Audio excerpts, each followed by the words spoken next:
أعوذ بالله من الشيطان الرجيم بسم الله الرحمن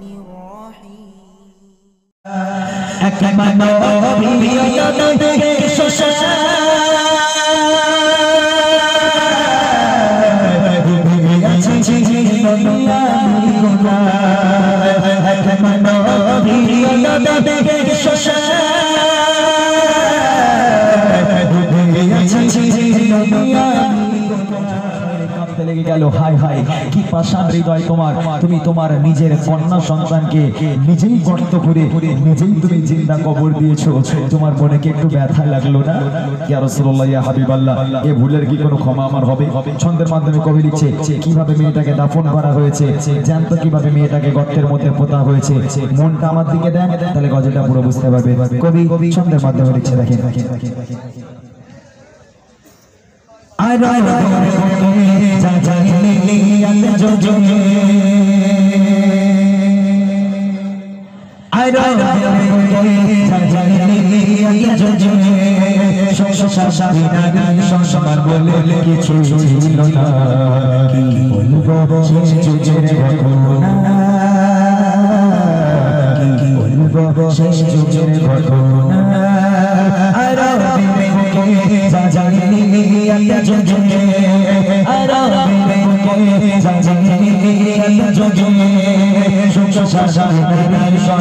বলে কিছু ছিল না, কি বলবো যুগের ঘটনা, কি বলবো যুগের ঘটনা। বলে কিছু ছিল না, কি বলবো যুগের ঘটনা, কি বলবো যুগের ঘটনা।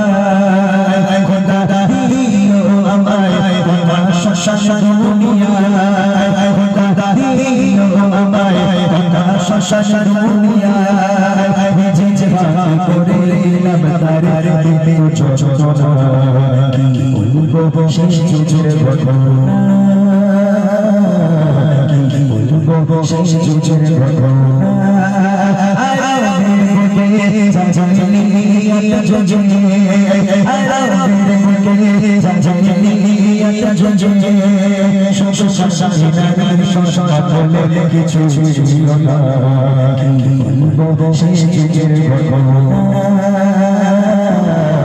কি বলবো যুগের ঘটনা। ইয়া রাসূলুল্লাহ ইয়া হাবিবাল্লাহ, আমি বিদেশে কাজে যাব। ওই সাহাবা রাসূলকে বলছি, ইয়া রাসূলুল্লাহ আমি বিদেশে যাব কাজের উদ্দেশ্যে। আগেকার মানুষ বাণিজ্যে যেত, বিদেশে যেত কাজের উদ্দেশ্যে। সে বলছে আমি কাজে যাব, এমন অবস্থায় দেখলাম আমার স্ত্রী প্রেগনেন্ট। এদিকে ফলো করো, আমার স্ত্রী প্রেগনেন্ট, আমার স্ত্রী গর্ভবতী থাকা অবস্থায় ইয়া রাসূলুল্লাহ আমি বাণিজ্যে চলে গেলাম এবং আমার স্ত্রীকে বলে গেলাম, হে আমার প্রাণ প্রিয় স্ত্রী, আমি কাজের জন্য যাচ্ছি, 4 বছর বাড়িতে ফিরবো না। আমার যদি ছেলে সন্তান হয়, আমার যদি পুত্র সন্তান হয়, সুখবরটা আমাকে দিও, আর আমার যদি কন্যা সন্তান হয়, খবরটা দেওয়ার দরকার নেই, আতুর ঘরের মধ্যেই তুমি তাকে গলা টিপে হত্যা করে ফেলো। খবরদার মেয়ে হলে যেন আমার কানে তুলো না, আর মেয়েকে যেন বাঁচিয়ে রেখো না। এই বলে স্বামী চলে গেল বিদেশে। যেই চলে গেল তার কিছুদিন পর ওই মা একটা সন্তান জন্ম দিল, মেয়ে সন্তান। মেয়ে সন্তান যেই জন্ম নিয়েছে, ভূমিষ্ঠ হয়েছে, মা দেখছি তার সন্তান একেবারে চাঁদের কণার মতো, ফুলের মতো একটা ফুলটুসি মেয়ে, একেবারে মুখটা যেন পূর্ণিমার চাঁদের মতো চকচক করছে। কখনো কোনো মা পারবে ওই কষ্ট করে মেয়েটাকে জন্ম দিয়ে তার গলা টিপে হত্যা করতে? তখন মা অঝরা নয় রে, কাঁদে। কাঁদতে কাঁদতে একটা বুদ্ধি কাটালো যে যা, আমার স্বামী বিদেশে গেছে মানে 4 বছর বাড়িতে আসবে না, আমি আমার কন্যার কথা, মেয়ের কথা কাউকে জানাবো না। আমার স্বামী 4 বছর বাড়িতে আসবে না, আমি আমার মেয়েকে চুপি চুপি যদি বড় করি, আমার মেয়ে 4 বছর বয়স হয়ে যাবে। 4 বছর পর যখন স্বামী আসবে তখন দেখবে মেয়ে বড় হয়ে গেছে তখন আর মারতে পারবে না। এই বুদ্ধি খাটিয়ে মা ওই কথা কাউকে না জানিয়ে চুপি চুপি মেয়েকে বড় করতে লাগলো। এবার দেখেন স্বামী চলে গেল কাজে বিদেশে, দিল এক শশান বেশি, মা ভাবে ও মা ভাবে বাড়িতে দাঁড়িয়ে না পাল্লা গরর মালা বাবাকে মানা জানিয়ে বাবাকে মানা জানিয়ে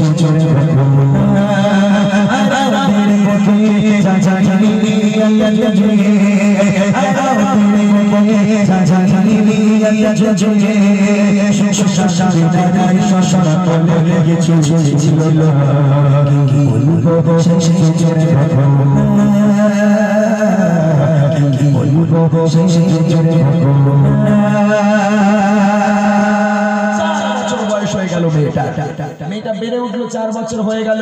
ওই মেয়েটা উঠানে আঙিনায় হাসছে খেলছে, এমন অবস্থায় 4 বছর পর ওই বাপ বিদেশ থেকে বাড়িতে এলো।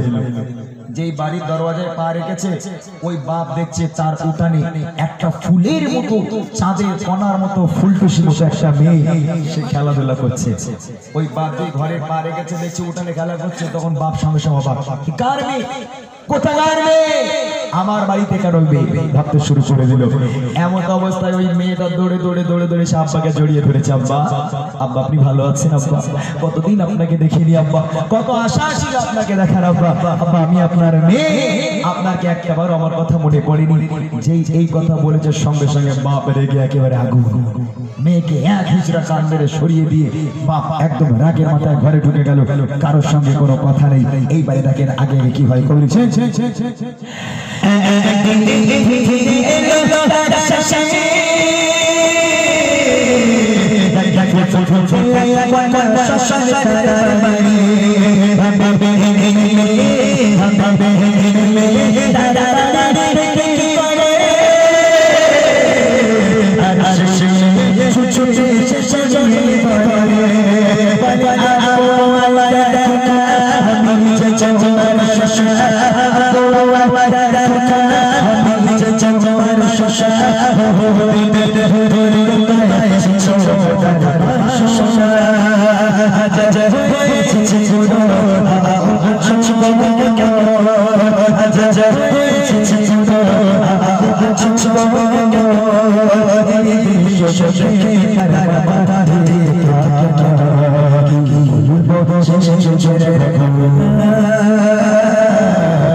অতিবাহিত হয়ে গেল, বাপ কারোর সাথে কথা বলে।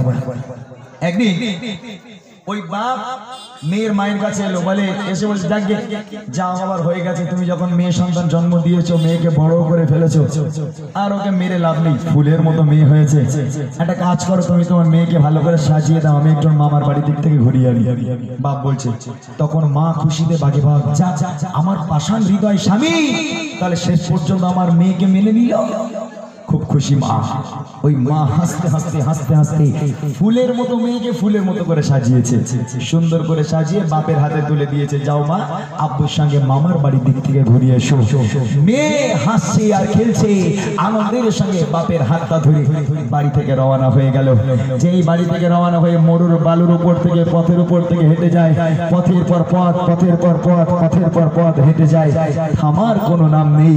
মেয়ে এক সময় বলছে, আব্বা আব্বা আপনি আমাকে কোথায় নিয়ে যাচ্ছেন আব্বা? আব্বা আমি আর চলতে পারি না আব্বা। আব্বা পিপাসায় কলিজাটা ফেটে যায় আব্বা। আব্বা পিপাসায় কলিজাটা চৌচির হয়ে যায়, না আছে কোনো পানি, না আছে কোনো ছায়া। আব্বা আপনি আমাকে কোথায় নিয়ে যাচ্ছেন?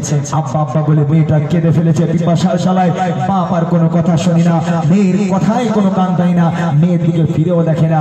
ওই মেয়ের হাত ধরে টানতে টানতে মরুর বালুর উপর থেকে মেয়েকে নিয়ে চলেছে। আর মেয়েটা হাউ হাউ করে কাঁদে আব্বা, পিপাসায় কলিজাটা ফেটে যায় আব্বা, আমাকে আপনি বাড়ি নিয়ে চলেন, আমি মামার বাড়িতে যাব না। বাপ আর কোনো কথা শুনে না। এই বাড়ি দেখেন কি হয়,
গিয়ে মেয়েকে একটা জায়গায় দাঁড় করিয়েছে।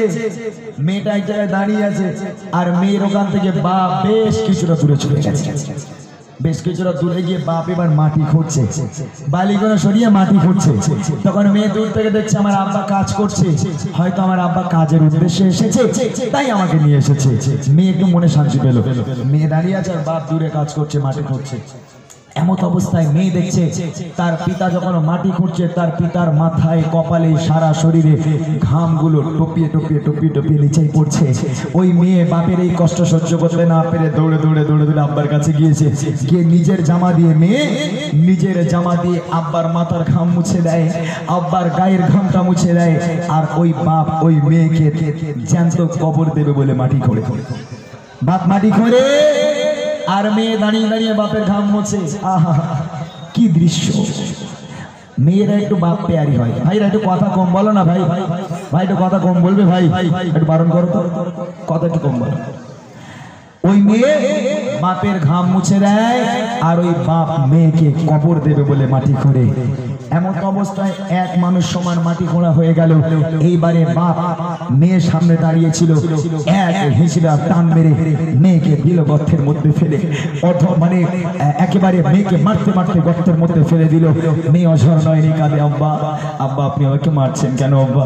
আব্বা আমার কি দোষ আব্বা, আমি আপনার কি করেছি? আপনি আমাকে মারেন কেন আব্বা? বাপ মেয়ের আর কোনো কথা শুনতে রাজি নয়, মারতে থাকে মেরে মেরে যখন নিজের আশ মিটলো না, এইবার মাটিগুলোকে ভর্তি করতে থাকে।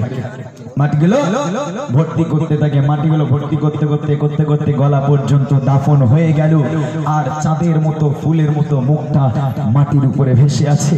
ওই কচি মুখ নিয়ে আব্বা আব্বা বলে কাঁদে আব্বা আব্বা আপনি আমাকে মারবেন না আব্বা, আপনি যদি না চান আমি কখনো আপনার বাড়িতে যাব না আব্বা আব্বা আপনি যদি না চান কখনো আপনাকে আব্বা বলে ডাকবো না আব্বা, আপনি আমাকে ছেড়ে দেন, আপনাদের থেকে আমি অনেক দূরে চলে যাব আব্বা আব্বা আপনি আমাকে মারবেন না। বাপ কোনো কথা শুনতে রাজি নয়, মেয়েকে দাফন করতে বাপ ব্যস্ত। মেয়ে আব্বা আব্বা বলে কাঁদে আর বাপ দাফন করতে ব্যস্ত। এইবার তাকে কি হচ্ছে,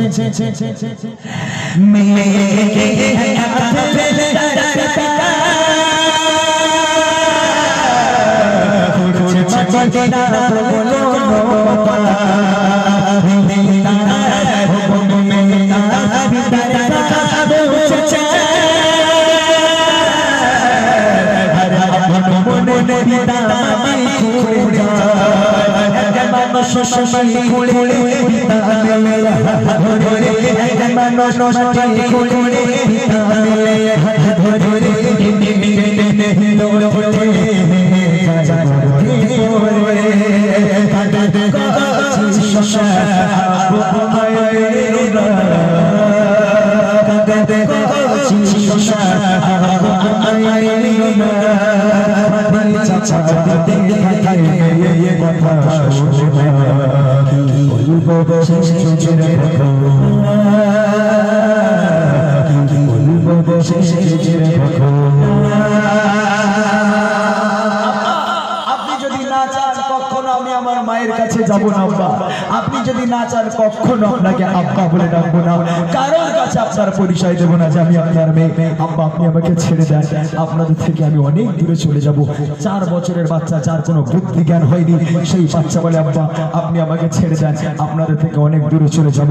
ওই বাপ কোনো কথা শোনে না, পুরো দেহটা মাটির তলে আর মাটির উপরে ওই ছোট্ট চাঁদের মতো মুখটা মাটির উপরে ভেসে আছে, আর পুরো দেহটা মেয়ের নিচে।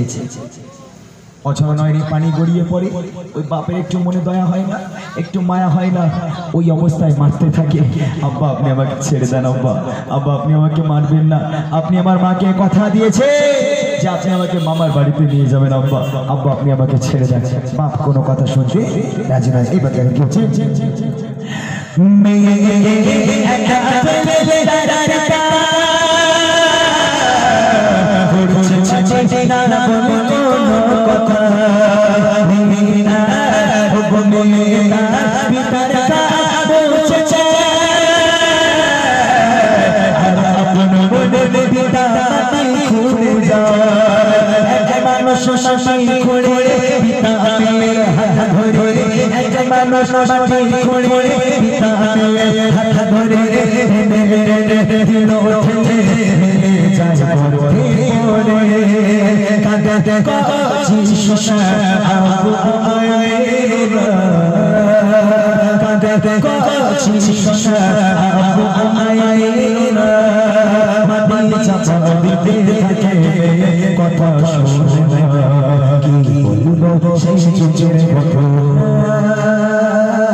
কখনো বাপ বলে ডাকবে না, আপনি আমাকে ছেড়ে দেন।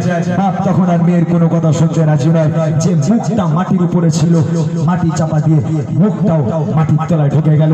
একেবারে 4 বছরের ওই বাচ্চা মাটির তলায় দাফন হয়ে গেল। সারা জনমের মতো বাচ্চা মাটির তলায় চলে গেল।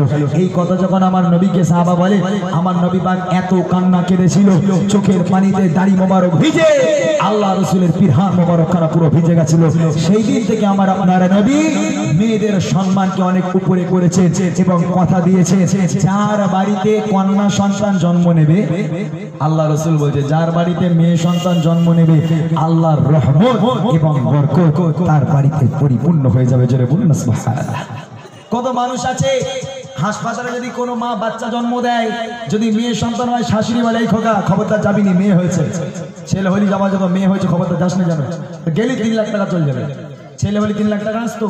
এখন অনেক শাশুড়ি এরকম আছে, মেয়ে হলে বৌমার উপর অত্যাচার করে, মেয়ে হলে বৌমার উপর অত্যাচার করে। এমনকি এমনও কোনো ছেলে আছে মেয়ে হলে সে বোর্ড থেকে আস্তে আস্তে দূরে সরে যেতে যায়। কিন্তু আমার আপনারা নবী বলে যার বাড়িতে কন্যা সন্তান জন্ম নেবে, আল্লাহ পাকের রহমত এবং বরকত তার বাড়িতে পরিপূর্ণ হয়ে যাবে, তার বাড়িতে রহমত আর বরকতে ভরে যাবে। শেষ কথা কবি লিখছে দেখি,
শুনলেন সেই নতুন কালাম। আর সময় নেই, কমিটি ভাইদের গেট করে ডেকে নাও। কমিটি ভাইরা একটু স্টেজে আসেন, আমরা শেষ করবো 10:30 বাজে। আচ্ছা, কেউ উঠে চলে যাবেন না, যদি উঠতে হয় উঠে দাঁড়ান, অসুবিধা নেই, চলে যাবেন না। আজকে এই মেহফিল যারা আয়োজন করেছে তাদের সবার নাম নেওয়া সম্ভব নয়, তবে গ্রামের নাম তুমি একটা গজল বলতে পারি। সবাই যদি দাঁড়াতে পারেন দাঁড়িয়ে যান, অসুবিধা নেই, তবে কেউ চলে যাবে না। এতক্ষণ থেকে আমি অনুরোধ জানাবো আর একটু সাথ দিতে হবে। আর মাইকালা ভাই কোথায়? ও ঘুমিয়ে পড়েছে রে ভাই। আমি অসংখ্য ধন্যবাদ দেবো আজকে ভাই, ওনার সাউন্ডের তো কোনো জবাব নেই, কোনো তুলনা হয় না। মাশাআল্লাহ, দোয়া করে আল্লাহ পাক ভাই ব্যবসা বাণিজ্যে বরকত দিক।